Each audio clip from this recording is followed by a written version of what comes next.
Edit panel. This is audio video edit point. এবারে মঞ্চে আসছে আমাদের আজকের পর্বের সর্বশেষ প্রতিযোগী শান্ত। হবিগঞ্জে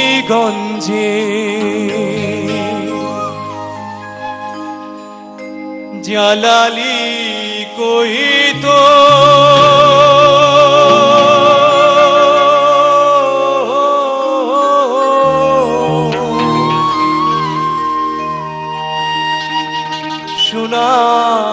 সুনামগঞ্জের কুড়া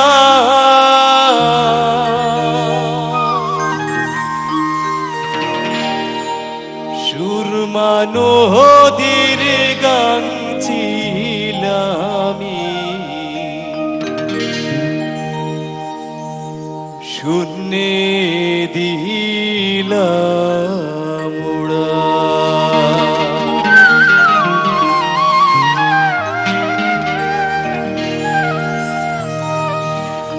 শূন্যে দিলা উড়ারে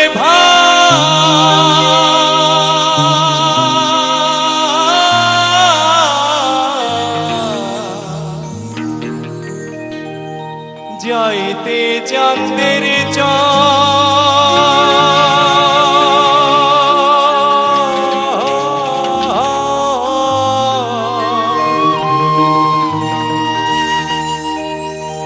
ডানা ভাঙ্গা পড়লাম আমি এই বাংলার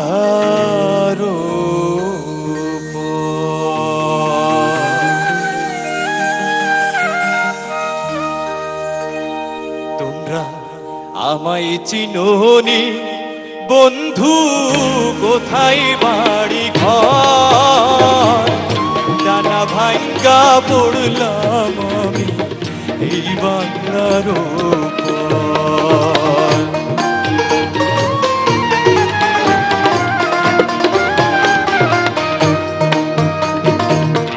পাউড়ের পানি নাই রে ধারে নাই রে তাজা মাছ বিলের বুকে ডানা মেলা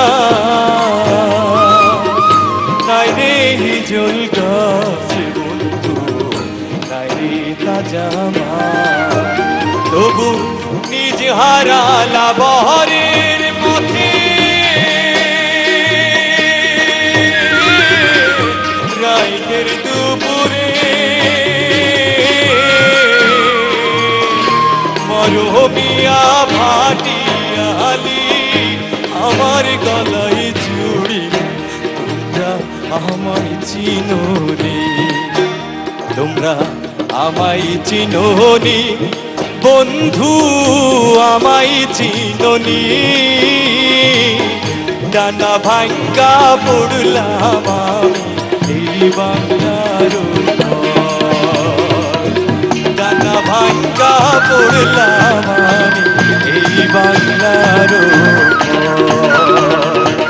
ডানা ভাঙ্গা পড়লাম আমি এই বাংলার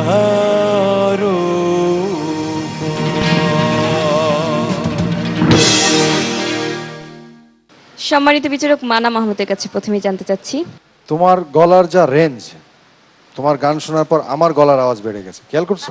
থ্যাংক ইউ স্যার। আমি এত জোরে কিন্তু কারোর সাথে কথা বলিনি। সবচেয়ে বড় জিনিস হচ্ছে যে তুমি যেই বিশেষণগুলো তুমি এখানে বলছিলে গানে, প্রত্যেকটি শব্দে যে তুমি একটা এক্সপ্রেশন দিচ্ছিলে, এটা অসাধারণ, খুবই সুন্দর, চমৎকার। আসলে এত এত রেঞ্জটা তোমার এত সুন্দর যে আর কিছু বলার দরকার নাই, তুমি খুব সুন্দর গেয়েছো। Thank you ma'am. আরো ভালো গাইবে সেটাই আশা করি। শান্ত, তুমি কি জানো যে আমরা যারা শিল্পী তাদের খুব দুর্ভাগ্য যে আমাদের একটা নিয়মের পরাকাষ্ঠায় থাকতে হয়, ঘর বাড়িতে থাকতে হয়, মেশিনের সাথে গান করতে হয়। এরকম যদি হতো যে তোমার হাতে একটা একতারা, তুমি তোমার কোনো সংসার, তোমার টাকা পয়সা, তোমার কোনো কিছু হিসাব করতে হচ্ছে না, তাহলে গানটা আরো কত ভালো হতো না? আমার কাছে মনে হয় যে আমরা সবাই যদি বাউল হতে পারতাম তাহলে আমাদের খুব শান্তির একটা জীবন হতো। তারপরে আমার তোমার প্রতি আমার আশীর্বাদ রইল যে তোমাকে যেন গান ছাড়া আর কিছু চিন্তা না। Thanks to lot for Connect Edit Panel Media channel. Please subscribe this channel.